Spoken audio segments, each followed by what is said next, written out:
isn't when. Bowie's 1970 album, his third album, The Man Who Sold the World, is, in my opinion, the first truly great Bowie album. On this record, Bowie really started to capitalize upon and expand upon the best qualities of his first two records, mainly the second one. Bowie continued to improve as a songwriter, and he sounds noticeably much more confident and capable vocally, and he moved past the acoustic songs about girls on this album and began to address darker topics like insanity and mortality. Bowie also acquired two staples of his 70s band on this album, Mick Woodmansey on drums and Mick Ronson on guitar. These two would go on to become two members of his Spiders from Mars in later years. At its core, The Man Who Sold the World is a fantastic hard rock album that offers one great track after the next. Width of a Circle is an incredible 8-minute prog odyssey with a show-stopping extended electric guitar solo from Mick Ronson. After All is an eerie, country-tinged death chant, and of course, the title track remains melodically and lyrically brilliant 50 years later.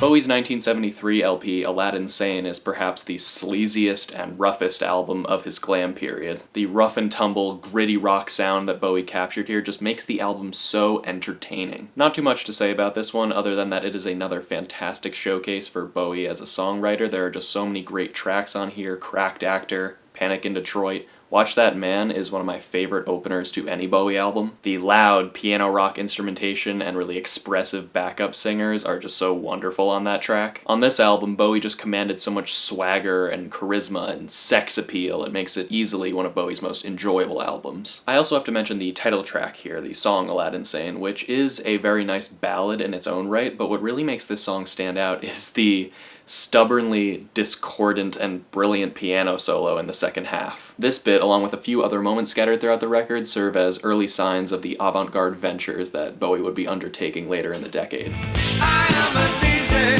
I am what I play. I've got believers believing me. Underrated album alert! I promise this is the last one, but really, this is a criminally underappreciated record. Lodger is the third and final album of Bowie's critically acclaimed Berlin trilogy, the other two being Low and Heroes. More on the Berlin trilogy later. Pretty much these other two albums are so acclaimed and beloved that the third album, Lodger, is often unjustly left out of the conversation of Bowie's best works. Which is a shame, because while not as novel or revolutionary as Low or Heroes, Lodger is a fantastically written, dizzyingly odd, and utterly fascinating hodgepodge of musical ideas in its own right. We have searing to the point rock songs like Look Back in Anger, we have reggae on Yathathan, and we have whatever the hell African Night Flight is. Really, I want to talk about this track for a second because it is easily one of the weirdest and wildest songs in Bowie's entire catalog, perhaps of the 70s in general, and no one ever talks about it. It's basically this avant-garde, dark industrial, post-punky art rap song with some of the most unsettling rhythms and chanting that Bowie has ever laid to tape.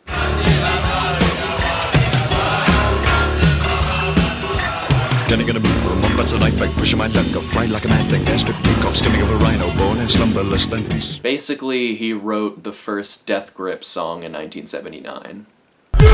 And Lodger's brief, accessible 30-minute runtime is just so chock full of these wonderful musical ideas that don't get the appreciation they deserve. And for as strange as Lodger is, it's such an immediate and listenable album all the same. Fantastic Voyage is simply gorgeous. Boys Keep Swinging is a subversive rock banger with a great music video that showcases Bowie getting his drag on.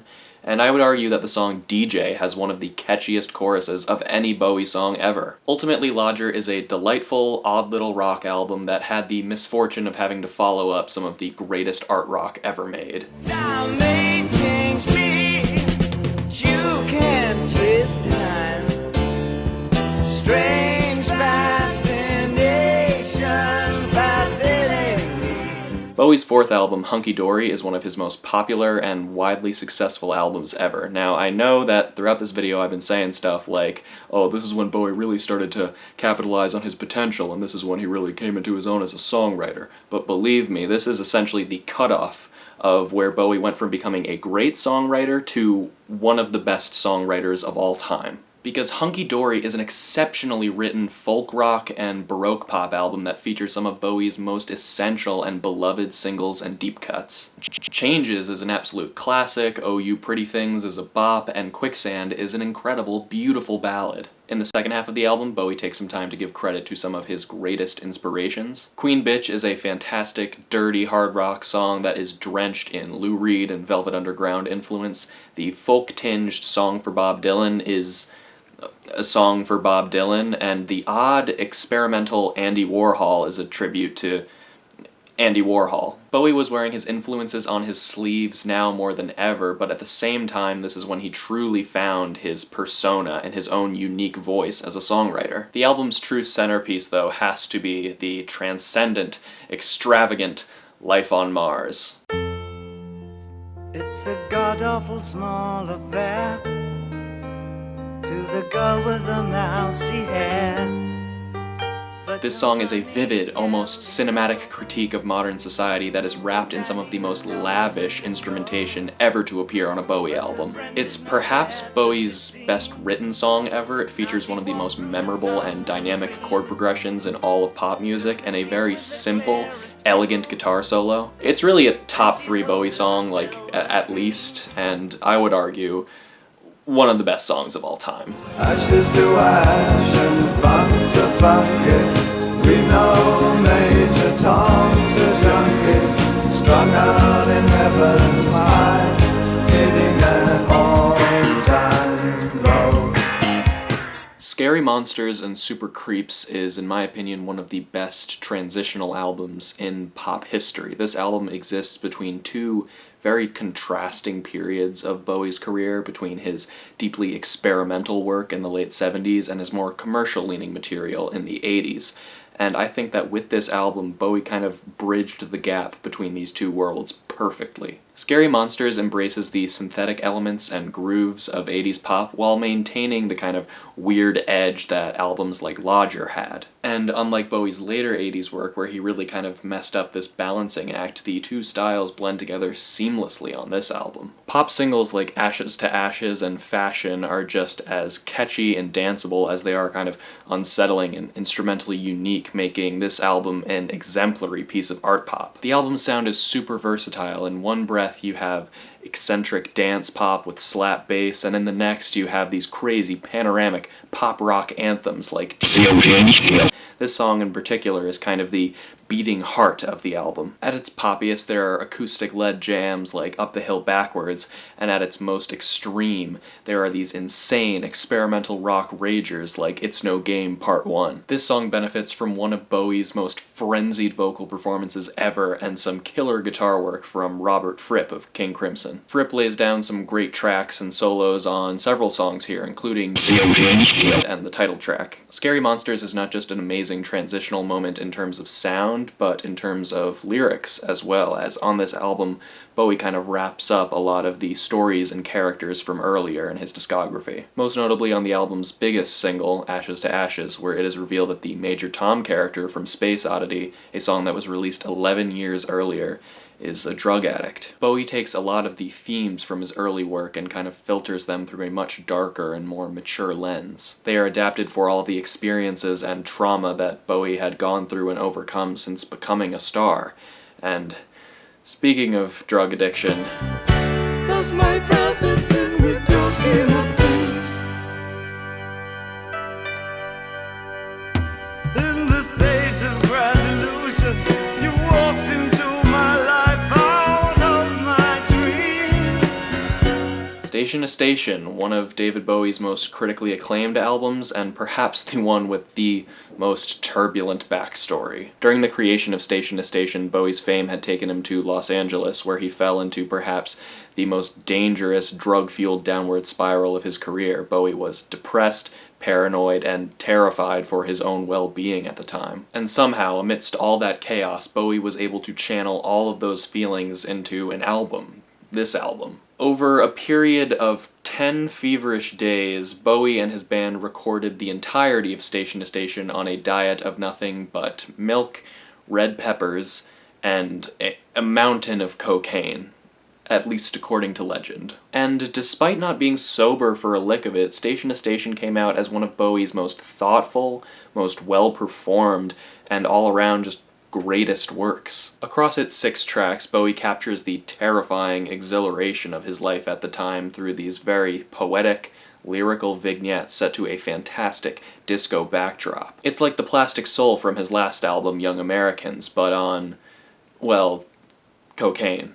From the climactic 10-minute dance prog suite of the title track to the oddly infectious despair of Stay to my personal favorite song on the album, the drop-dead gorgeous Word on a Wing, which might be my favorite Bowie ballad ever, there is not a single song on Station to Station that isn't, like, awesome. And back to the odd catchiness of the song Stay, that's another one of the most remarkable things about this album is how, despite being one of Bowie's saddest and most grim projects, Station to Station contains many of his most engaging and enjoyable disco grooves. If you were to ignore the lyrics altogether, Station to Station could be mistaken for like a happy R&B album. Reportedly, Bowie couldn't remember any of the recording sessions for this album because he was so coked out of his mind, but, I mean, Station to Station still stands as one of Bowie's most complex and affecting works. This show does not advocate drug use. This way or no way.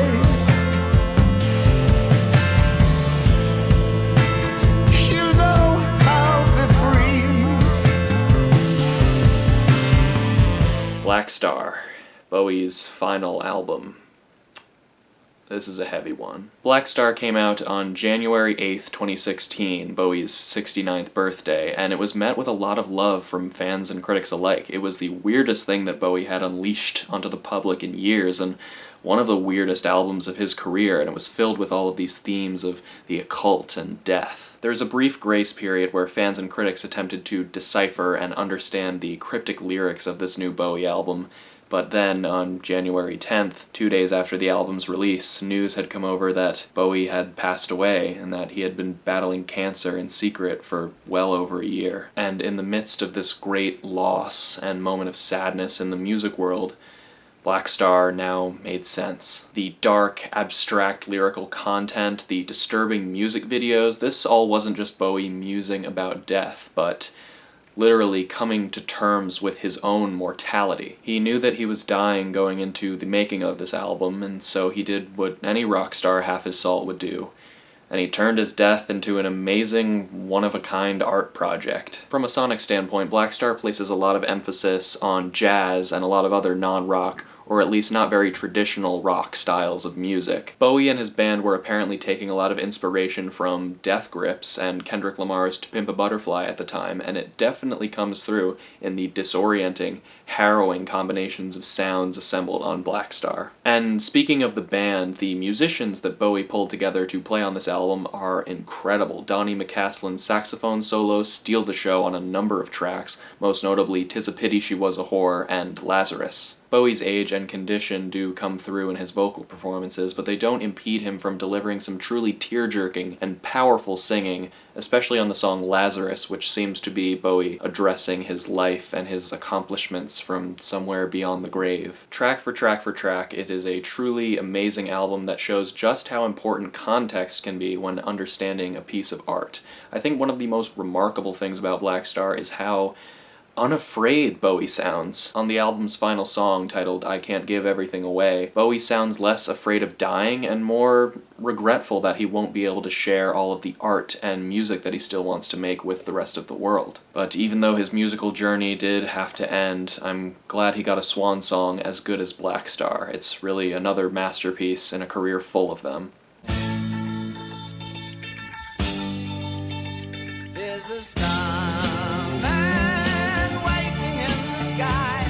He'd like to come and meet us, but he thinks he'd blow our mind. The rise and fall of Ziggy Stardust and the Spiders from Mars, or as I shall refer to it for the rest of this segment, Trafazatsifum, is Bowie's most iconic and enduringly popular album, and for good reason. This album is essentially everything that the first leg of Bowie's career had been building up to, an immaculately written, gloriously theatrical, and equally insightful examination of the effects of fame on the rock star. Trafazatsifum was Bowie's first concept album, and it is easily his best one, too. His other concept records, while still great, just can't compete with the immaculate tunes, sharp, layered writing, recognizable, developed characters, and overall immediacy of this album, because not only is this album Bowie's most narratively realized, but it's also easily his catchiest offering as well. Running at only 38 minutes, there really isn't a single one of these 11 tracks that lacks a fantastic chorus and entertaining lyrics. Really, most of the songs on this album have become permanent parts of the Bowie canon. The dramatic 5 years sets the apocalyptic tone and narrative backdrop for the record,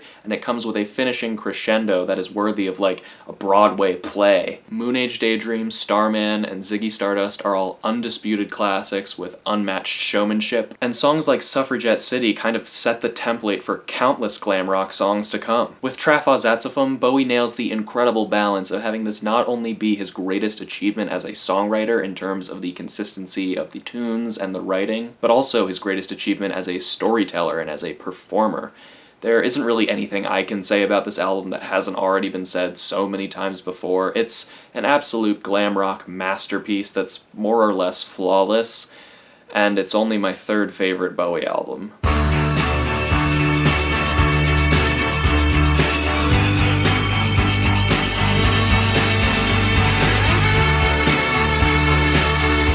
Heroes, the second album of Bowie's Berlin trilogy, the only one to actually be recorded entirely in Berlin. And while I wouldn't label this album as underrated by any means, there are definitely some aspects of it that I do find to be pretty underappreciated. The Berlin trilogy does contain 3 albums, as trilogies do, but really the strongest linkage between any of these albums, and really any of Bowie's albums period, is between Low and Heroes. Low, the first album of the trilogy, was an incredibly cohesive, meditative exploration of art rock and some experimental electronic ambient music, and while Heroes is a lot of those things too, I don't think it gets enough credit for how wildly different the execution of this album is. Heroes throws the cohesion of Low out the window and stands proud as the single most chaotic, unabashedly creative, and freewheeling musical venture that Bowie ever took on. Unlike Bowie's other genre-hopping albums, like, say, Scary Monsters, Heroes makes minimal effort to cover up its own joyful fracturedness, making it one of Bowie's most endlessly intriguing and shocking albums. Like Low, Heroes is separated into 2 distinct halves. Side A is more rock-oriented, and Side B is more electronic and ambient-oriented, but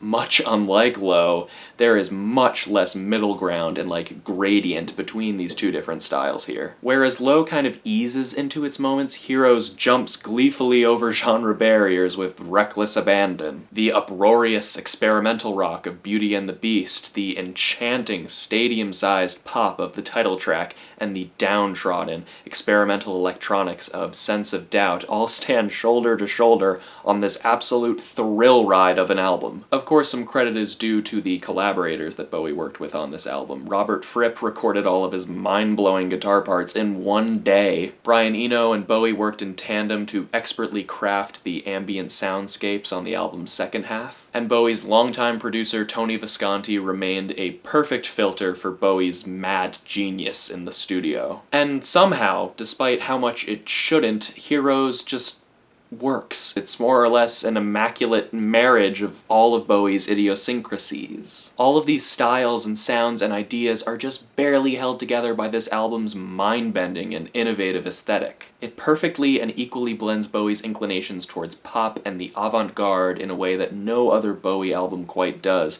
and it's an absolute masterpiece for it.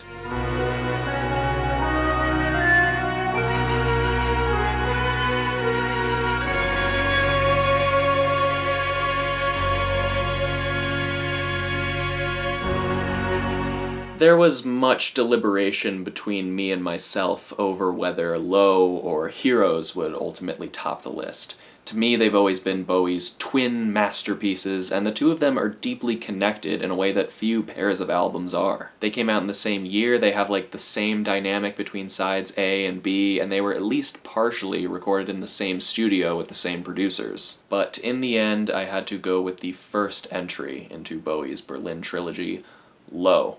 After recording Station to Station, Bowie realized that if he stayed in LA much longer, he was going to die. In an effort to escape this tormented part of his life, Bowie returned to Europe. He stayed in France for a little while, did some work with Iggy Pop, and eventually ended up in Berlin, where he, with Visconti and Eno at his side, would create his finest work, Low. Compared to the dangerous excess of Station to Station, Low is a very somber, meditative album, one that favors sounds and textures over songs. Bowie actually does very little singing across the album, and when his voice does appear, his lyrics are very abstract and fractured. They evoke feelings more than they do a particular narrative or path. The most distinct song topic here comes in the song Always Crashing in the Same Car, which uses the metaphor of always crashing in the same car to represent the frustration of making these same mistakes over and over again. This song is largely inspired by a mental breakdown that Bowie had around this time that almost resulted in him slamming his car into a concrete wall in order to kill himself. Low's themes and inspiration come largely from Bowie trying to kick his coke habit at the time and the intense depression that followed, but it is also partially dedicated to those who were trapped on the wrong side of the Berlin Wall. Much of Low, and I believe all of Heroes, was actually recorded in a studio that sat in the shadow of the Berlin Wall, and the sense of overwhelming dread created by this setting comes through with full force in the music, particularly in the ambient sections. Low's first half consists of several incredibly unique song fragments and suites of experimental rock, all expertly produced by Visconti. Tracks like Sound and Vision and Be My Wife are highly emotive, brief rock songs that derive so much power from their extremely rich instrumentals and somewhat redundant structures. The final track on side A, A New Career in a New Town, is a stunning piece of electronic music that remains stunning and just utterly beautiful even today. While the first half is without a doubt absolutely stupendous, Low's true magic and true draw arrives in the almost entirely instrumental second half on side B. Eno takes the reins on side B, and he and Bowie concoct numerous movements of deeply stirring ambient electronic music that, much like A New Career in a New Town, hold up remarkably well. All four of these songs are incredibly sobering, somber, and deeply moving pieces of electronic music in their own right, but my personal favorite has to be the final song, the album's closer, Subterraneans.